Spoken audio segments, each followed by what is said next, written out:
Ok,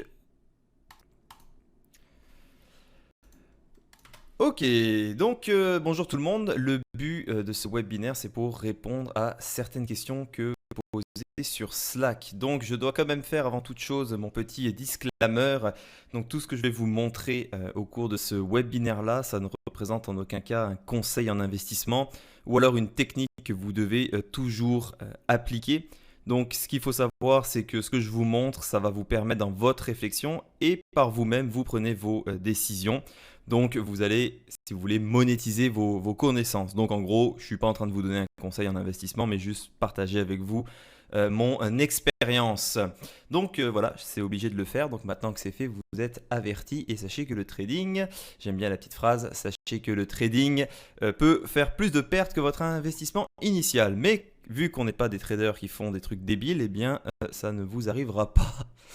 Donc, pour répondre à certaines questions, on va commencer avec les questions de Younes, parce que j'ai eu plusieurs personnes qui m'ont posé ces mêmes questions. Donc, laissez-moi juste aller voir, voilà, dans Slack. Alors, la première question, je vais vous la lire. Younes demande, je vois souvent dans tes vidéos que tu prends souvent des trades avant le sommet de la montagne pour aller chercher des ticks qui sont après le sommet plus haut en fait. Donc quels sont tes signes et est-ce que c'est une bonne idée? Donc aujourd'hui les marchés sont assez tranquilles pour pouvoir vous expliquer ce concept-là. Donc je suis allé chercher ce petit imprime écran.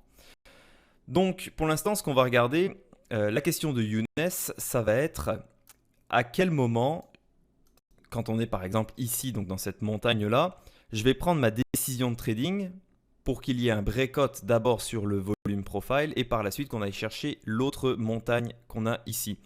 Donc premièrement, je ne le fais pas à chaque fois.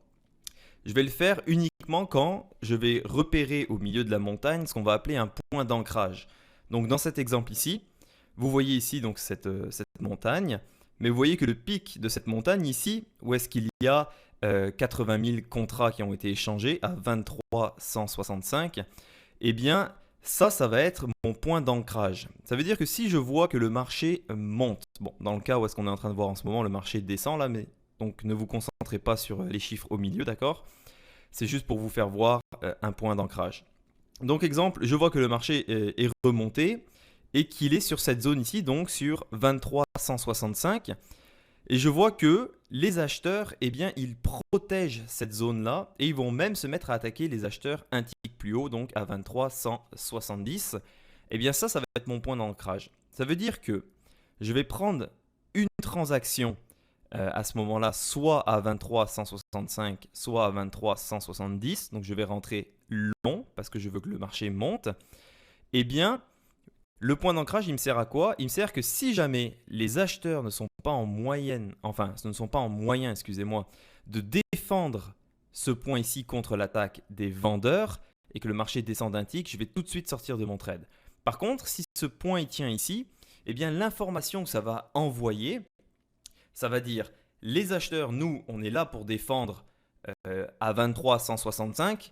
On a beaucoup de puissance, on ne veut pas que le marché redescende et en plus de ça, on se permet d'attaquer les vendeurs. Donc les vendeurs de leur côté, ils disent, bah, écoutez, ce qu'ils veulent faire, c'est pousser le marché pour retourner ici, donc dans cette vallée et être en mesure de la traverser. Vous voyez ici qu'il y a un point de pression à ce niveau-là et un autre point de pression ici.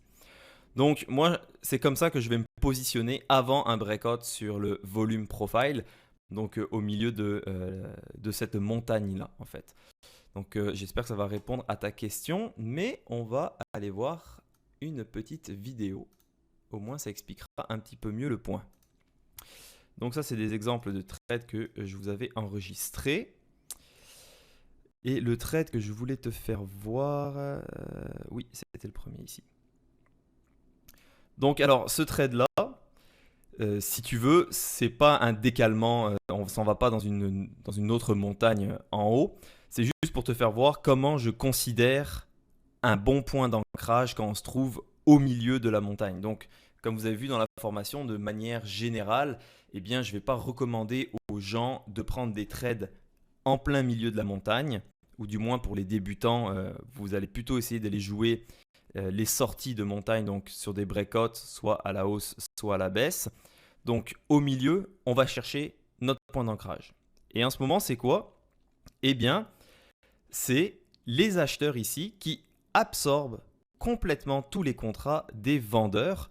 Donc je sais que cette zone ici, là, eh bien, elle est tenue par les acheteurs. Donc ça me permet de prendre une position longue, quelques ticks avant le sommet ici, donc avant un breakout, parce que je vois cette action-là dans le marché. Et quand vous regardez au niveau du inside print, eh bien vous voyez que les acheteurs ont complètement contrôlé le marché jusqu'à la hausse.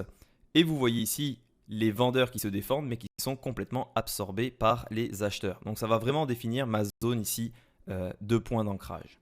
On voit aussi également dans le inside print que eh bien, les acheteurs montent doucement le marché, ils se défendent et par la suite de la vidéo, ben, vous allez voir qu'ils vont se mettre à attaquer justement les vendeurs.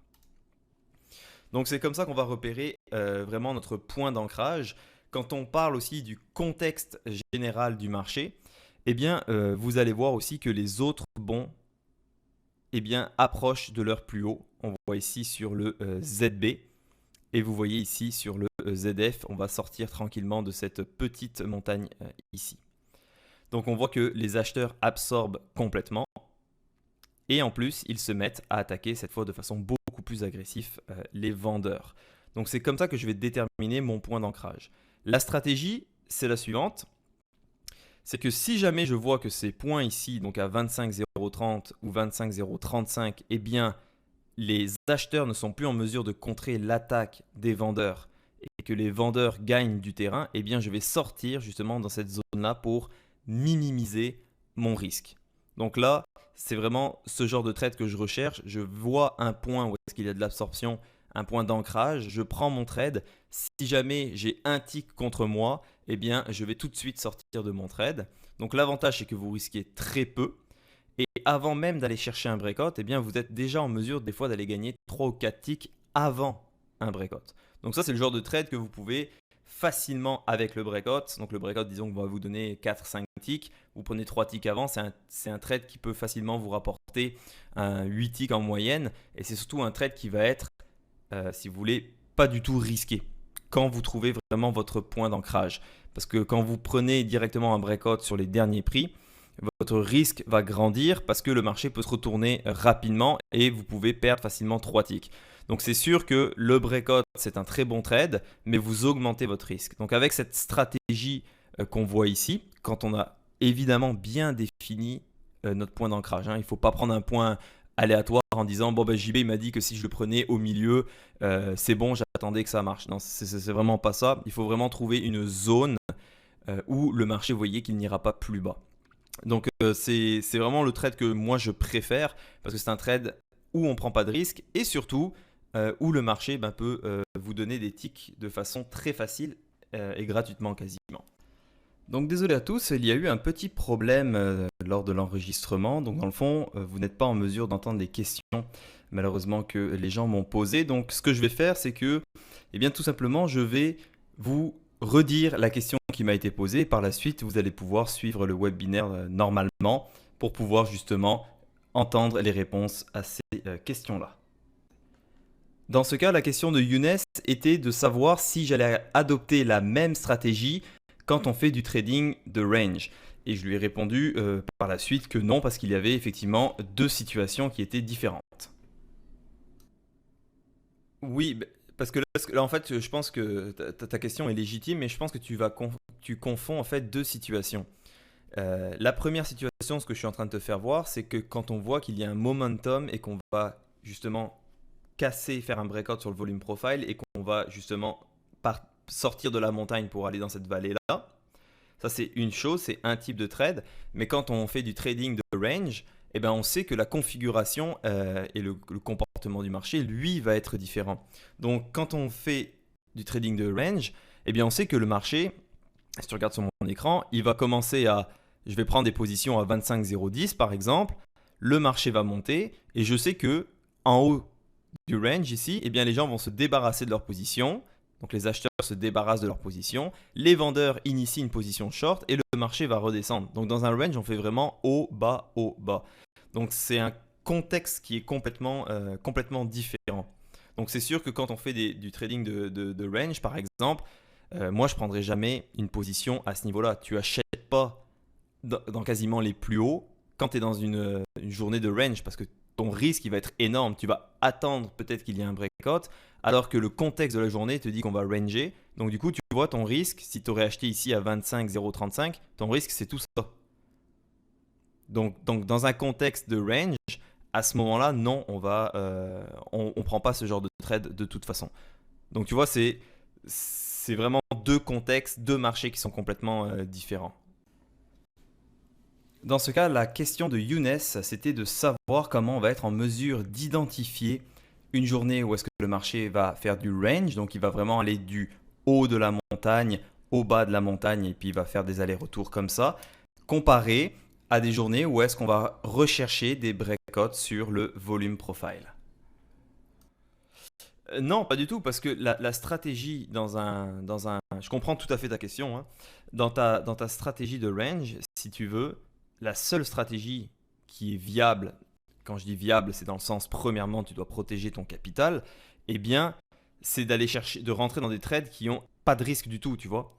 Donc, comment tu sais quand c'est une journée de range? Quand tu vois que à l'ouverture à 8h20, les marchés sont quand même assez tranquilles, donc ça dessine au début le potentiel de ton range. Et à 9h30, la bourse de New York ouvre et le volume est encore mou. Tu vas voir que quand le marché il a fait 3-4 allers-retours puis qu'il n'y a pas de nouvelles économiques, tu sais concrètement que tu es dans un range. Donc tu vas pas essayer d'adopter ce genre de stratégie-là, d'essayer de rentrer en plein milieu, parce que tu augmentes ton risque. Donc tu vas voir que, vu que toi, ça fait pas longtemps que tu as commencé, mais tu vas le voir au fil et à mesure que tu suis tes sessions de trading, tu vas être en mesure par toi-même de détecter si tu veux, ah ça va être une journée de range. Donc, tu vas voir que c'est quand même le marché est quand même assez lent, donc ça monte d'un tick, ça descend, ça monte de 2, ça descend de 1.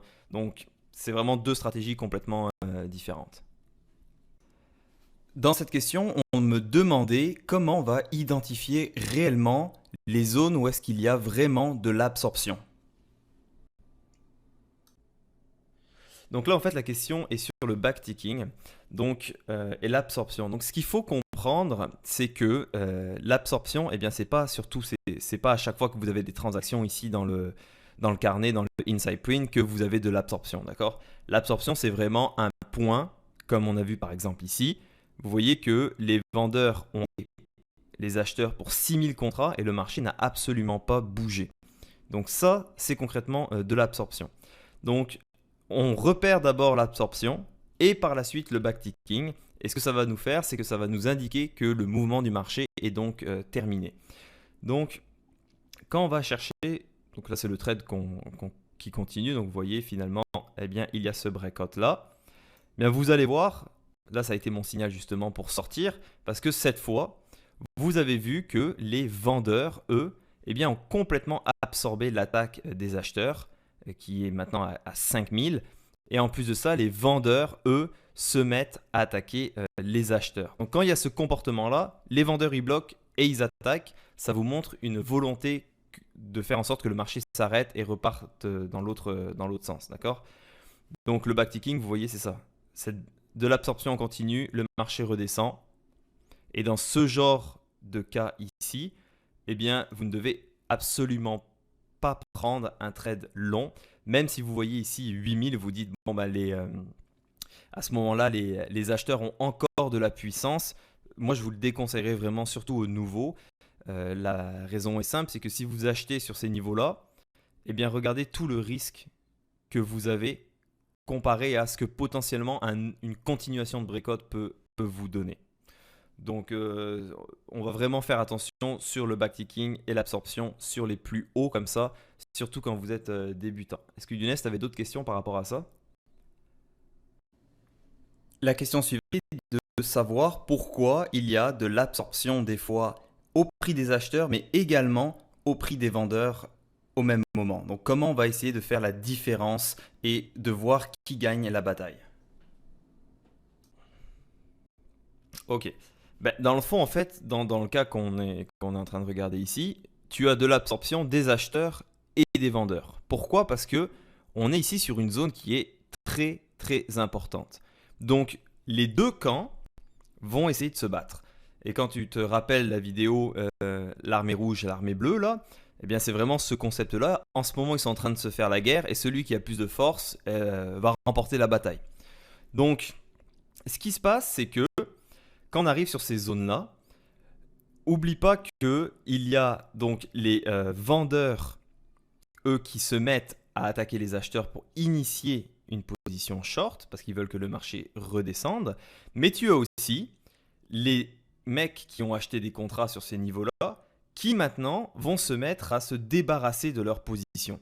Donc c'est vraiment plusieurs intérêts en même temps qui se battent sur ces niveaux. Mais comment tu dois voir la chose, c'est vraiment dans le contexte.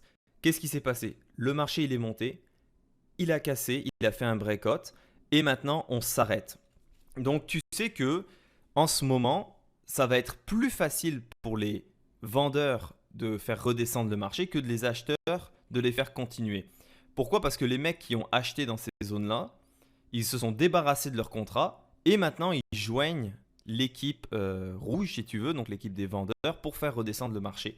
Donc en ce moment, tout le monde a vu qu'il y a eu une hausse, qu'il y a eu un breakout, il y a de l'absorption, que le breakout s'arrête, donc les gens vont changer de camp.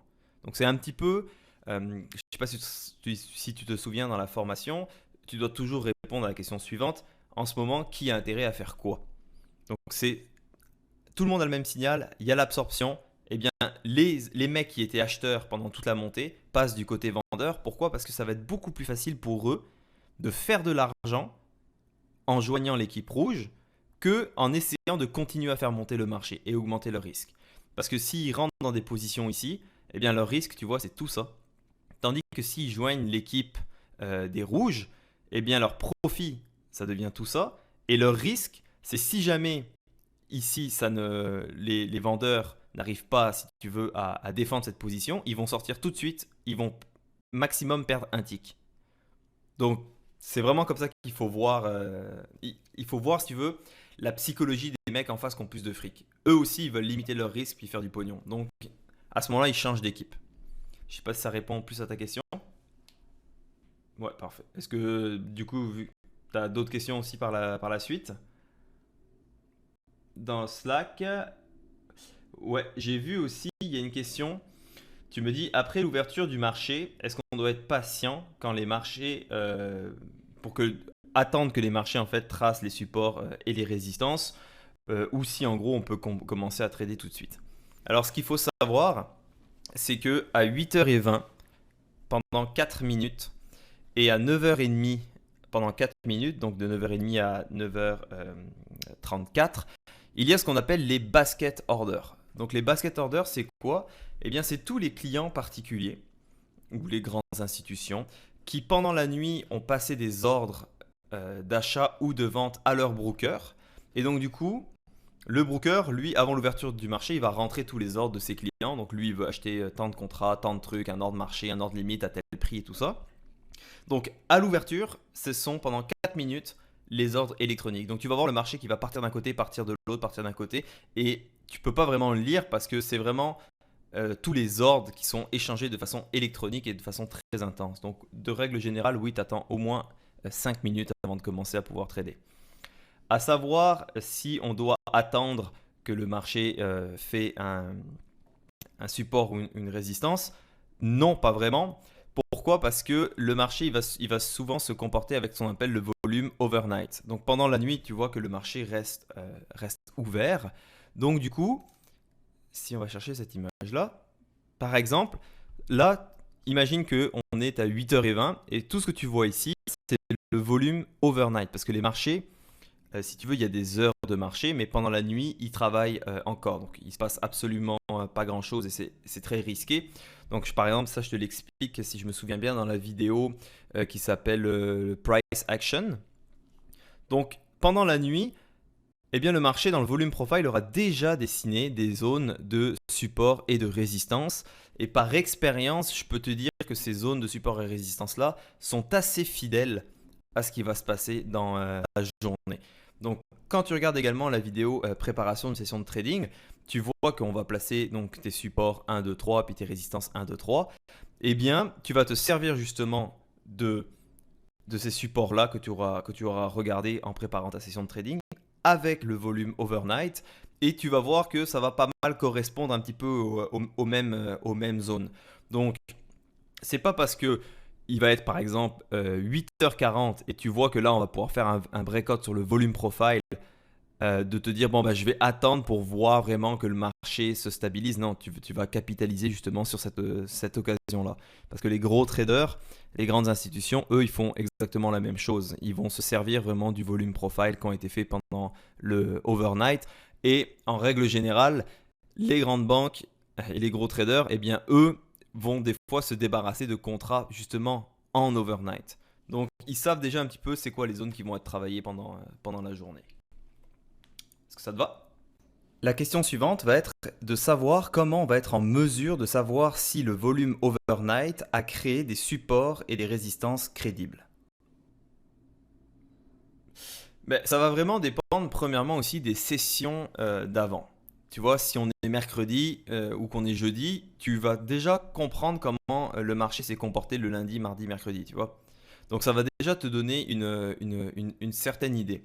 Après, ce qui peut se passer, c'est que on peut avoir donc du volume overnight qui a dessiné un semblant de volume profile, et dès le matin, le marché va complètement décaler et va retracer à nouveau son volume profile et ses nouvelles zones. Donc, comment t'expliquer? Comment tu vas pouvoir progresser? C'est vraiment avec l'expérience. C'est vraiment en restant des sessions de trading devant tes écrans que tu vas vraiment voir comment le marché se comporte. L'avantage avec les bons du trésor, écoute, c'est que le marché se comporte quasiment Tu vois, tu as des journées qui sont tellement typiques que au bout de quelques mois, tu vas vraiment te rendre compte, ok, ça va être ce genre de journée-là. Donc, c'est pour ça que j'aime beaucoup ces marchés. Et puis, eh bien, le marché va casser, il va commencer si tu veux, à se battre sur certaines zones, puis ça va remonter, puis ça va redescendre, et là, un nouveau range, si tu veux, va commencer à se créer. Donc, tu vois vraiment le comportement du marché, c'est vraiment avec le price action et surtout la vitesse en fait auquel le marché décale. Si le marché il commence, tu vois, à faire un breakout dès l'ouverture, puis qu'il va dans une nouvelle zone, et puis qu'il commence à décaler doucement, et que ça va grossir le volume profile, bah, tu sais que tu vas avoir une nouvelle zone de range. Donc cette zone de range là, si jamais on la casse pour revenir dans les zones d'ouverture du marché, eh bien il va falloir que tu prennes en compte ce qui s'est passé aussi pendant le overnight. La question suivante est, est-ce que quand on est dans un cas de figure de run-over, donc rapide ou un run-over lent, est-ce qu'on va quand même regarder et appliquer toutes les techniques de trading qu'on a vues pendant cette formation? Ça oui, donc c'est pour ça que je l'ai mis dans les techniques un peu plus avancées. Si tu veux, en fait, un run-over, qui soit lent ou qui soit rapide, c'est vraiment un gros déplacement d'argent, un gros mouvement dans le marché. Donc quand tu as un run-over comme ça, c'est que tu as un mec et même plusieurs mecs qui finissent par se joindre pour créer le même mouvement. Ils ont tellement d'argent dans le marché, ils déplacent ça à une vitesse tellement rapide, dans le cas du run-over rapide, que je te dirais que pas mal toutes les autres techniques s'effacent un petit peu, sauf le backticking puis l'absorption. Quand tu vas avoir un run-over rapide, eh bien tu vas voir que le marché va décaler rapidement, mais à un moment donné, il va s'arrêter. Il va s'arrêter pour deux facteurs. Premièrement, parce que les grandes banques auront terminé leur mouvement et donc ils vont vouloir revendre leur contrat. Donc en revendant leur contrat, ils joignent du coup l'équipe d'en face.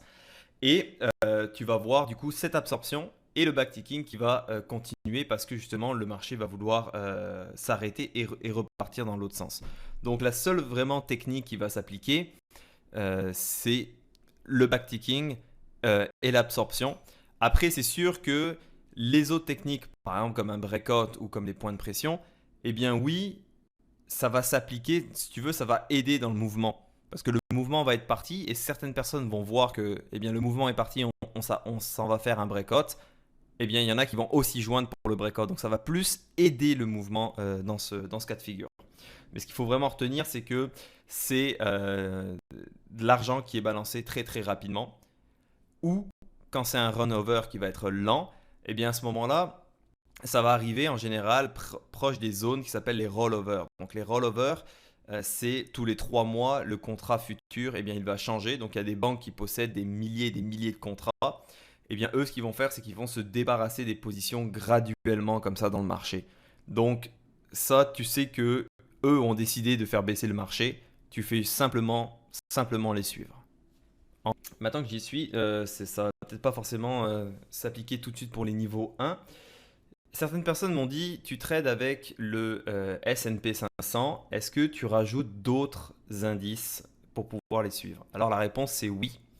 Je vais rajouter le Nasdaq, le code pour le contrat futur c'est NQ.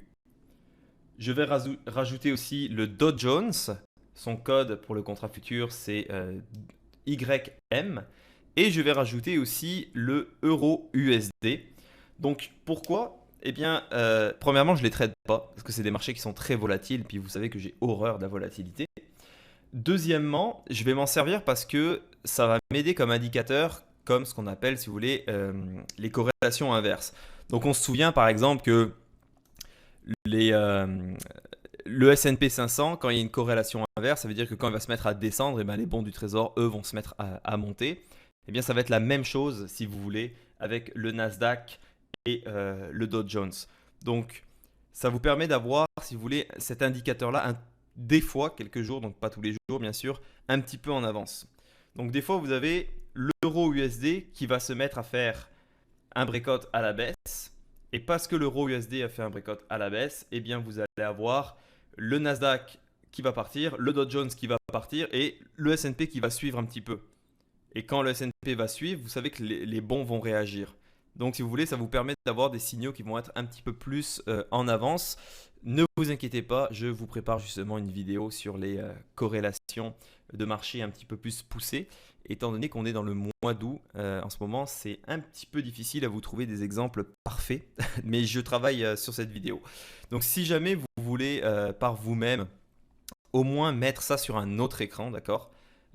Concentrez-vous d'abord sur le Ultraband, le ZB, le ZN, le ZF et le ES, mais vous pouvez mettre ça sur un autre écran. La configuration, moi je mets le 6E, donc qui est le euro USD, je le mets à gauche. À droite, je vais mettre le Dow Jones, donc YM. Et encore à droite, je vais mettre le Nasdaq qui est le NQ. Et pour le contrat, bien écoutez, c'est la même chose que le bon du trésor, je veux dire le mois et l'année. Là, donc en ce moment, on va trader sur le 0918. Donc voilà. Et on va avoir une autre question là de Vincent. Alors il dit, donc il nous a fourni un imprimé écran. On va le découvrir ensemble. Le voici. Donc sa question, sur l'imprimé écran, on voit le ZN, par exemple, qui a un momentum clairement haussier. Parfait. Mais le dernier mouvement, au mouvement imprimé de l'imprimé écran, était baissier suite à un retracement. Dans ce cas de figure, est-ce que nous cherchons toujours l'achat ou plutôt qu'une vente? Parfait. Et sur le ZF, pardon, je n'ai pas demandé. Ok. Donc, ce qu'il faut savoir, c'est que quand vous avez ici vos chiffres, si jamais ça vous dérange, si jamais j'ai plusieurs personnes qui m'ont dit je me retrouve à être perdu à cause des chiffres, eh bien, je vais vous montrer ici la petite astuce.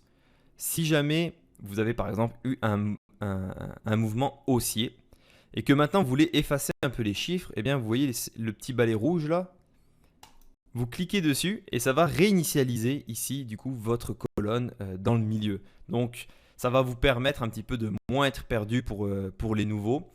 Après c'est sûr que là Vincent tu m'as envoyé une photo sur laquelle je ne comprends pas le contexte du marché.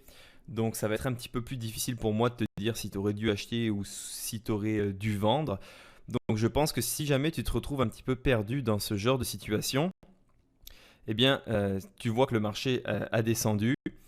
Si jamais tu as envie dans ces niveaux-là, en bas, tu vois que ça commence à remonter et tu as envie justement de clearer les prix, eh bien, utilise là le petit balai rouge. Ça va sûrement t'aider à mieux visualiser parce que des contrats, par exemple, le marché est descendu et tu vois ici, il y a encore 4006, 2006.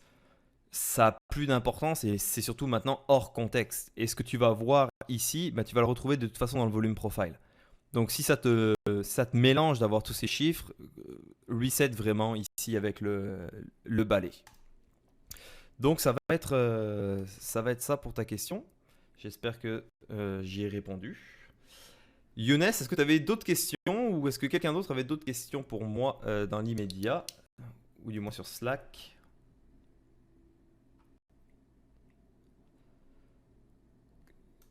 Oui, donc là j'ai. Oui, le Power Meter. Donc le Power Meter, justement, je vous prépare aussi une vidéo là-dessus pour vous expliquer. Le Power Meter, en fait, donc c'est un outil de Jigsaw qu'on va avoir ici. Donc le bouton rouge, ça va être pour le fermer. Le bouton R, ça va être pour réinitialiser ici au milieu. Et le bouton T, ça vous permet d'afficher le Power Meter de façon horizontale. Moi, ce que je fais, c'est que je vais le mettre ici en bas. Donc le Power Meter, c'est quoi? Eh bien, ça va prendre ce qui se passe ici dans le Inside Print et ça va vous le mettre sous forme de barre comme ça, donc barre rouge. On s'entend que ce sont les actions des vendeurs et la barre bleue, l'action des acheteurs. Et vous voyez ici, vous avez une ligne au milieu qui va représenter le 50%. Donc ça vous permet en fait d'afficher visuellement une autre façon de vous faire voir la force du marché. Donc moi, comment je m'en sers?